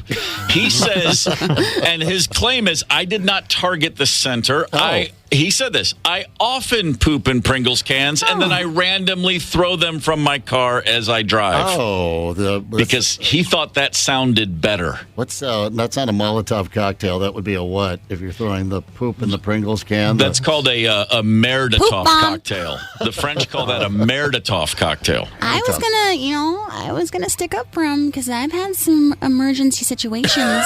And when you wish you had a Pringles can. But this is not okay. He does it all the time. I saw that case of Pringles in your trunk. I thought they just had a sale at Costco. God, I get it now. All the flies, though, gave it away. Not sure I could hit a Pringles can. A KFC bucket, sure. Who could? But a Pringles can, you got it because where it's at, Yeah. No, that's you know what that is? That's a pro. That's a lot of practice. That guy's got his 10,000 hours in. Make no mistake about it. Oh man! You don't just one day wake up and say I'm going to hit the can. No, not at all. That's years. The best of the KQ Morning Show. The Interrogation Room is a new series hosted by Vivica A. Fox, and she joins us on the KQ Morning Show. Good morning, Vivica. It's a pleasure to speak with you. Good morning. Thank you so much for the support today. Everybody, it seems, is a true crime fan. My wife is an obsessive true crime fan. We all know folks that love this, but you're going in deep. You've got a 10-episode series, The Interrogation Room, and this is really a compelling component.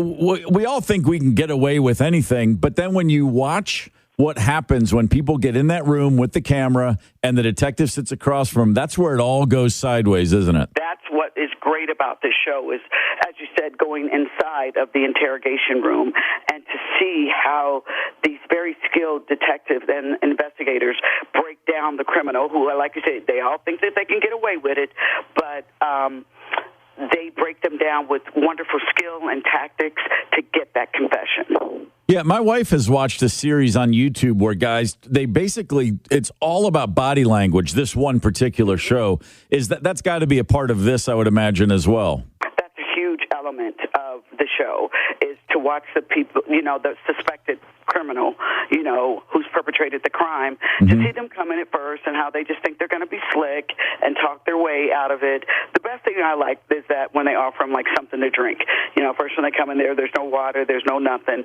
and they kind of get them squirming a little bit, and it's like, okay, they're getting there, how to see their body language, how they'll move in on the criminal, talking with them, getting them more comfortable, making them feel like they're their friend, they can talk to them about anything if they want to say why it went sideways and is it the person's fault, the victim's fault, the tactics that they use. But then how they'll go, oh, would you like something to drink?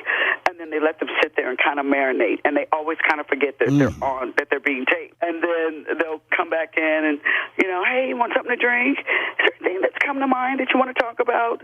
And it's just a slow breakdown that's truly, there's an art to it. Vivica, have you talked to these detectives or interrogators, or I guess what I'm asking is, do they get a sense immediately? I mean, do they have to have, after years of experience, an immediate, like, I can tell this person's innocent or guilty in the case?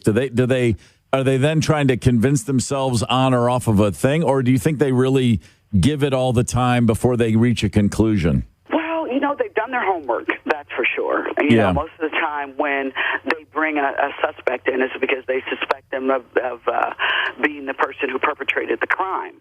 So they've definitely done their homework, but it's getting that confession, so that then they can take them to trial and get them to get justice for the victim. That is what is so intriguing and going to make the show interesting and different. Got 10 episodes. Some of the cases, I'm going to tell you, they really stuck with me, and they move you. Cases are riveting and very, very interesting. This might sound like a weird question, but as an actor, is there anything that you've learned about body language, about the human, condition, about people and situations that you might be able to or have thought about maybe applying in a future role? Oh, my goodness. Well, definitely. I mean, if I was to play a detective and, bringing them in to interrogate them, absolutely. Like I said, they would start kind of across the table from them, and then they would just kind of like slowly move in. They could tell when the people started squirming a little bit, how they just move in to get them comfortable. They kind of, they intrude their space a little bit just to like, hey, I'm your friend. Talk to me. Tell me. If I show you footage of an interrogation that you've never seen, when you're looking at the suspect, are you looking for specific physical things they do? Are there any telltale signs that you would be looking for? More so than what they say, but how they move their body, or any tics? Absolutely. The rubbing the hands through the hair is definitely a lot, and the rubbing of the hands together. It's the squirming and stuff that's definitely when they're starting to get uncomfortable about telling the truth. I'm thinking about my daughter right now who goes to her hair all the time. I bet parents could learn something about interrogating their kids the interrogation room. If you want to find out more information go to FilmRise, filmrise.com/true crime. And every Saturday, like I said, we're dropping a new one, and we got 10 episodes coming your way. All right, Vivica, thanks so much for taking the time. We'll talk to you soon, I hope. No doubt. I appreciate the love and support. You guys have a great day. See ya. I'm having these conversations where, my wife's like, hey, look at this. And she opens her laptop and she's showing, isn't this fascinating? And the whole time, all I'm thinking is, she's going to use this all against me. This is all going to blow back in my face. I haven't killed anybody. I haven't even threatened to kill anybody. I'm just being me. Just walking through life, and suddenly it's like, why did you peel the banana with your left hand? I don't even know. I think those people that go down that true crime rabbit hole, though, they do. They get a bit paranoid, and they're looking at everything through that lens because that's all they can think about. You try to have a conversation with them as as you rip them away from one of their podcasts, and you can see the glazed look in their eye. They're still thinking about true crime. That gets embedded. That's a thing, man. Look out. She's so cool, too. Vivica, there goes Copperhead from the Deadly Viper Assassination Squad. Kill Bill. That's right. Oh, my God. I forgot. That's right. She was amazing in that. She's bad. She's in so much. Yeah, I know. Yeah. The best of the KQ Morning Show. If you're like a whole lot of people in the Twin Cities, you can Google The Golden Bachelor instead. Tony, we're looking at you. I've watched it. I watched it too. I'm not a Bachelor person, but of course I watched it. The Twin Cities ranked third in the U.S. for top trending searches on Google for The Golden Bachelor. Yeah. What was the Minnesota tie-in? Yeah, I saw there was... Leslie, her name is Fema. Is it Fema? Yeah, so she was married. Leslie Fema? Fema. Oh, Fema. The restaurateur. That's also weird. Yes, she's a very well-known family restaurant in the city, and she's awesome. She is an aerobics instructor. She dated Prince. She's just awesome, and How'd she do?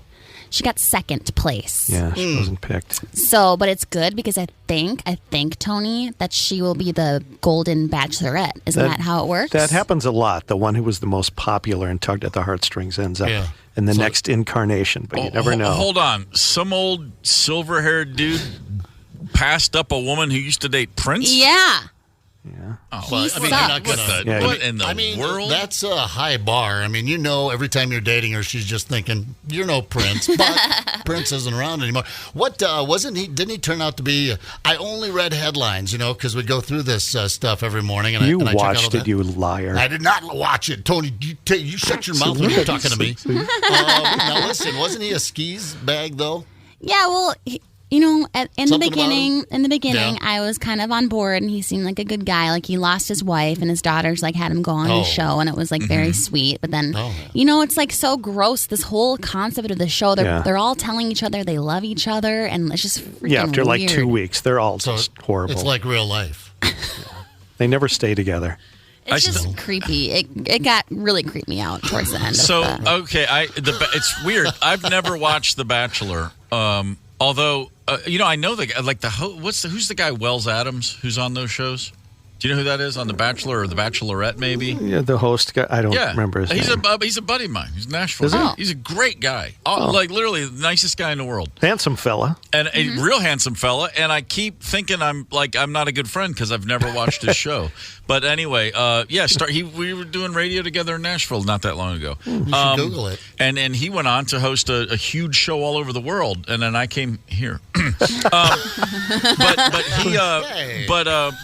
he's half my age and twice as handsome, so it makes sense. We don't know he's happy. No, and he married a huge TV star, so I'm sure he's miserable as hell. But I've been meaning to watch The Golden Bachelor. So this is, I peripherally was aware of it. So they get this old guy. His daughters decide they want to be famous, so they convince him to go on The Bachelor. Is that what I heard you say?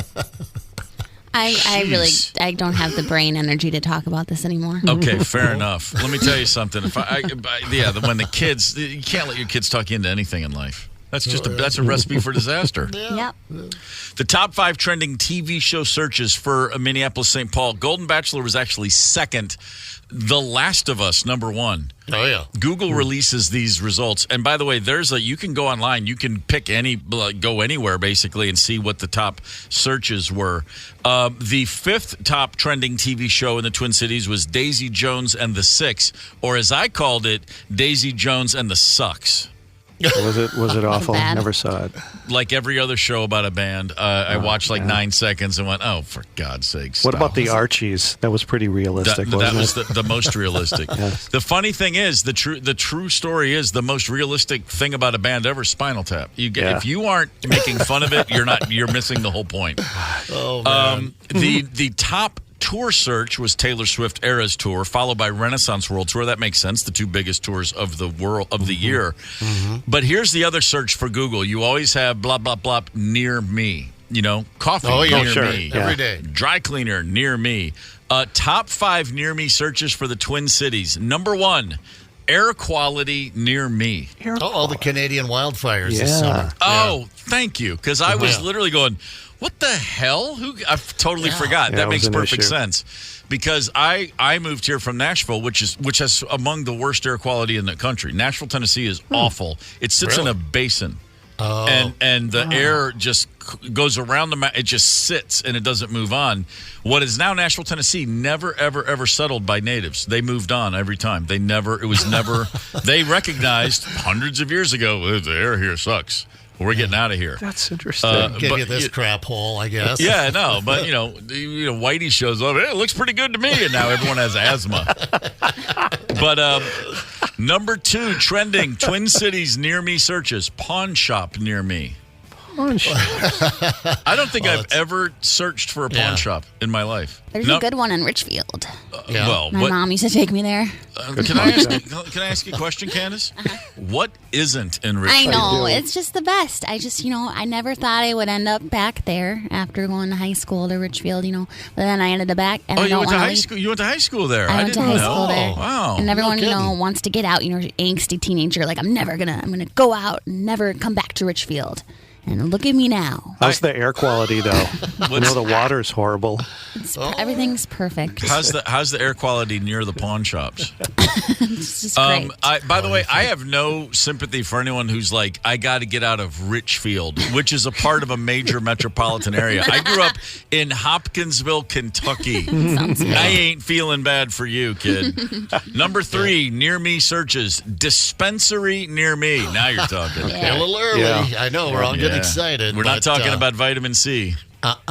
And number 4, Catholic church near me. Cry for help. There's a tie-in between something about air quality, pawn shops, weed, and the Catholic Church all makes sense. You're absolutely right. Yeah, Oh, and then number 5, flowers near me. That's nice. What do you think we'd see if we Googled, if we looked at our own Googling histories? Anything? Let's do it. That we check out that's kind of weird. Let's look at the last. Everyone say what the last one was. Okay. The last thing, just in Google, or the last near me? I'm gonna let me see if I ever do any near me searches. Oh my God. USPS near me. All right. Needed to find a post office. Mine's bad. What is it? Yours is bad? I Googled how to abbreviate the F word. Abbreviate. Oh, see, okay. Why are you abbreviating it? Because I posted a picture on my Instagram yesterday, and I felt like it was aggressive to just type out the whole word. So I was just wondering what the kids were doing, how they were abbreviating. Nothing. Sometimes it's important to know what the kids are doing. Yeah, that's a good one. Mine's boring, too. Dry cleaner near me. Sure. Lame. Yeah. You should have done better. I was expecting more from you. Mine because of the game show just a little bit earlier. Yeah. Where are Twizzlers made? Oh, I know. Well, I'm specifically searching under near me for these. So I had USPS near me.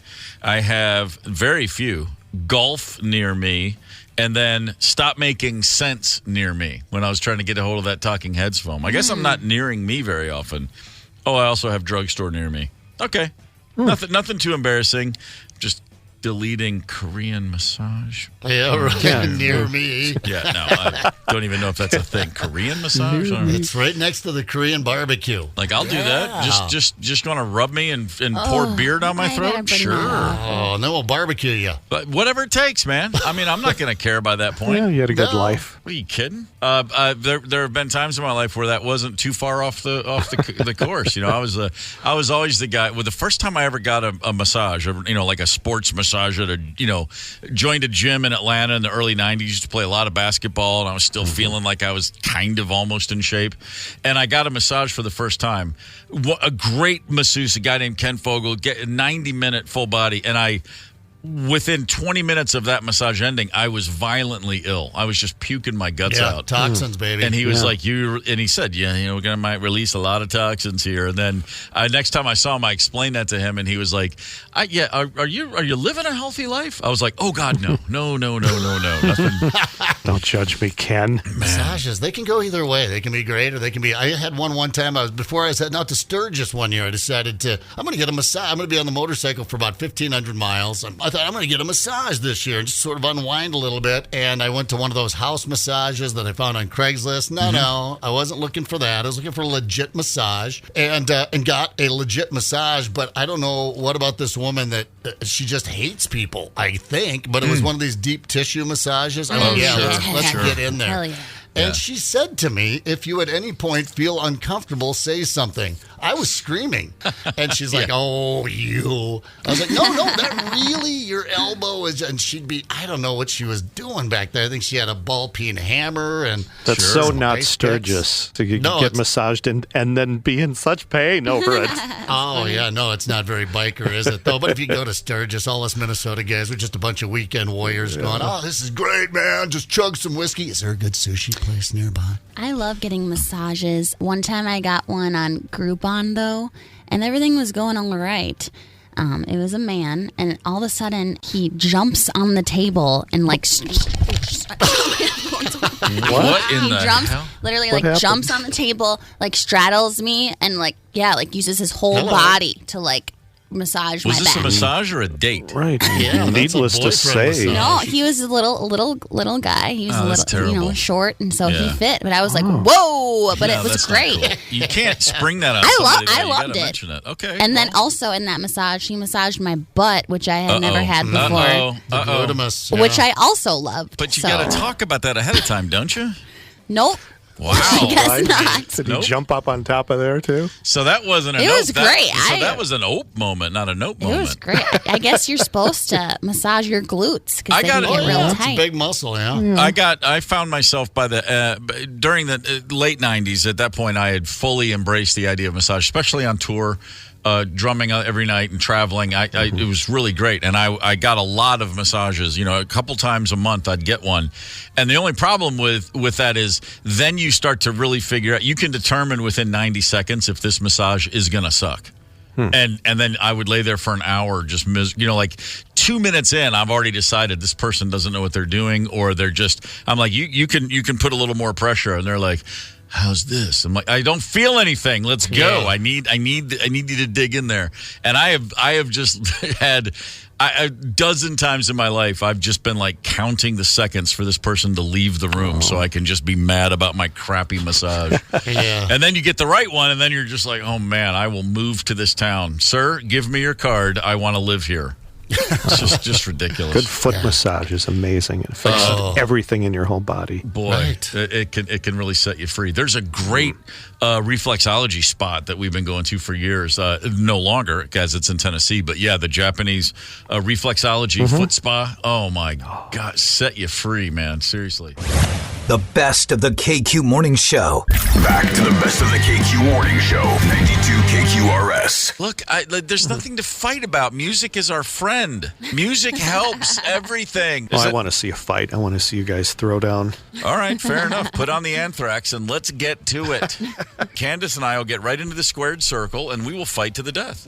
I don't know. You put some heavy metal on for that young lady, and you better, rope a dope, man. What about this music can make your medication work better? Simply put, it's just music's was always good for what ails you. Of course it does. That's what I think when I read this. Of course it does. Because I'm not kidding when I say music always helps me in whatever I'm dealing with. I'm sure you have seen all the photographs that they show the effect that music has on water, just the shapes and geometric patterns that it causes.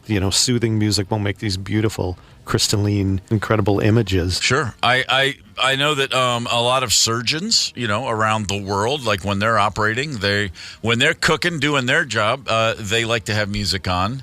I have a playlist that I just named Make the World Go Away. And it's just a bunch of songs that I want to listen to when I don't want to lay there at night.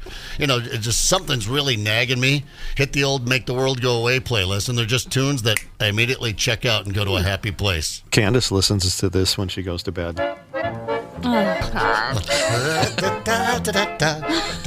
Man, let's get ourselves a brew after the show today. I used to study to a band. They're from Brainerd. Iceland. Sorry, they're Icelandic. Same thing, Brainerd, Iceland. Yeah. But it would totally activate my brain, and it would just make me just study. Yeah. And again, to the point we were making, anytime science says music actually helps X, Y, or Z, my answer is always, yeah, I know. When I was a kid, if you had told me, here's your St. Joseph's Children's aspirin for your little fever, Steve, which I could eat those things like candy. If somebody had said, you have to take some medicine now, go put on that Beatles record, I would have been like, yeah, fine, I don't care. Give me that cough syrup. Do you remember the cough syrup called Silence is Golden? Did anyone else ever have that in the house as a kid? No, we're just. I think it was straight grain alcohol with honey. Yeah, because we used to take. It was called Silence is Golden. The label looked like old timey 20s writing, and my mom would put a spoon of that in your mouth. And I think literally it'd be like tomorrow. You'd wake up and go, "Was that absinthe, Mom? What the hell were you just giving us?" Robitussin gives me like hallucinogenic dreams. Oh sure. Yeah. My brother and I, Doug was actually grilled once. Did you take some of the children's aspirin? And he's like, no, of course not. And he looked at me and was like, I had about 6 of those bad boys, because he's just looking right at my parents and lying through his teeth about it, looking at me and giving me the nod. And I was like, yeah, he's the coolest guy in the world. The best of the KQ Morning Show. I'm Steve Gorman. This is the KQ Morning Show, and I'm very happy to mention that John Densmore, drummer for The Doors, has a new book out called The Doors Unhinged. Jim Morrison's legacy goes on trial. John Densmore, I'm also happy to say, is on the phone with us right now. Good morning, John. Steve, I hear that, like me, you are a skin beater. I've been called much worse, John. Yes, sir, I am. All right. Other than me, who are your favorite drummers? You're on the short list. I got a big three. The first two, Ringo was number one as a kid. Still works for me. John Bonham still works for me, and then actually number three is a rotation. And truly, you are on that short list.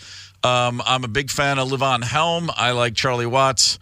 I like rock and roll drummers who understand swing. So obviously, you are right there in the wheelhouse. Yeah, I like all those choices. You know, in this book, The Unhinged, Doors Unhinged, it's about my legal struggle and trial. Mm-hmm. But I do, on the weekend, reflect about seeing Elvin Jones, Coltrane's drummer, and have some of that. That's okay. That kind of stopped me in my tracks. I didn't get to see Elvin Jones in person. That's kind of the top of the mountain right there. Yeah, and I got to carry his cymbal case to his car towards the end of his life. A true mentor. That's fantastic. As long as we're talking, I did provide a drum kit for Max Roach to play a show in Atlanta back in the 90s, and him playing my drums was about as good as it ever got for me. I've been doing readings where I kind of play hand drums, and I did one with Fred Armisen, who's also a drummer, and does an incredible Prince thing. Really? On Saturday Night Live, he used to do Prince, just outrageous. Yeah. Anyway. He's great. We got John Densmore on the horn on the KQ Morning Show. Before we dig into your book, which I will read, I'm sorry to say I have not yet read.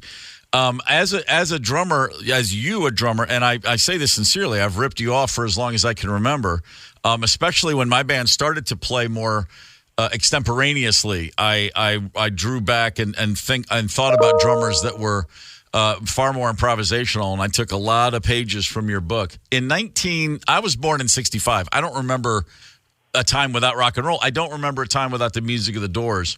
When I think about you guys, in, like, say, the summer and fall of 66, as you're getting all this attention, you've got the record deal, but you're not really well known outside of Southern California. I think about what was on the charts in 66, and I see such a disconnect to the music you were making. Were you confident that you guys would find an audience out there that would actually get it? Not necessarily a mass commercial audience, but just people that would hear what you were doing and buy in, or were you even thinking along those terms? Steve, I was hoping to pay the rent for 10 years. Right, of course. My hair is gray, and I'm still talking about this friggin' band. Yeah. This is a good thing. Yeah, it's a great thing. Well, there's so much to be said. I say for your bands, it's 99% chemistry, and you have it or you don't. You can fake it if you don't have it, but if you do have it, you can't get out of it. It's always there. There's a reason you're still talking about this band, and that's because for a very brief period of time in hindsight, you guys did have something you couldn't have possibly drawn up on a chalkboard and planned. Well, I always say we're so big because of the drumming, but Jim, was something in this book that's very interesting. In rehearsal, I write about how he said to us, I don't know how to play a chord on any instrument. I got words and I got melodies to remember the words, but so let's say all songs, all music by the Doors, not lyrics by me. Mm-hmm. So let's split all the money and be totally equal, and we should have veto power. Well, I became Mr. Veto. Right. But that was a pivotal moment. Maybe that's why we were so good. Everybody gave 200% with that sort of arrangement, and there's no bands who have done that. The only two that come to mind are REM and U2, and those are two bands that obviously had very lengthy careers. and they made decisions as a group. And you're exactly right. When a band, if that's where a band starts, then everybody, you might not go as fast, but you're all going to go together. That's a pretty special thing. And you mentioned Jim Morrison, of course. The legend of Jim Morrison, that's what the rest of us think about. You think about the reality and the friendship with Jim Morrison. How far apart is the man from the legend in your mind? Well, he was just a regular guy. But I would say that over the years, his alcoholism increased. Mm-hmm. And back then, we didn't really understand he had a disease. Right. And substance abuse clinics were not popular yet. We got Eminem and Clapton doing it, and so that's cool now, and right. That's a good step. So, Jim was one of those souls who was very creative and self-destructive. Yeah, for sure. In this book, The Doors Unhinged, which again is out today, you do mention your figurative and literal trials and trying to preserve the legacy and the intent. You want to honor what Jim Morrison's view was and what the Doors were at the time. But you also speak about the fact that you're speaking to a society where that kind of thinking, I think, more often than not falls on deaf ears. Agreed. But, Steve, Jim, he went ballistic when we were considering Come On, Buick, Light My Fire. Said, let's do it, and I'll smash the car on television with a sledgehammer. Yeah. That's a no. Right. And so he didn't write Light My Fire. I mean, he wrote one line, Our Love Become a Funeral Pyre, very Morrison-esque. Yeah, for sure. So Robbie primarily wrote that song, Robbie Krieger. So, Steve, what does that say about, maybe he cared about all the songs, the whole catalog. Mm-hmm. And, he's passed, and he's my ancestor, and so I'm trying to honor that, and that's why I got into this struggle. And I want to say also a new band trying to pay the rent, do a commercial if you need to. Mm-hmm. Our case is different. It certainly is. And I spent almost 30 years in a band where we went back and forth on these kind of issues all the time. Real strong stand taken initially and then softened over the years. I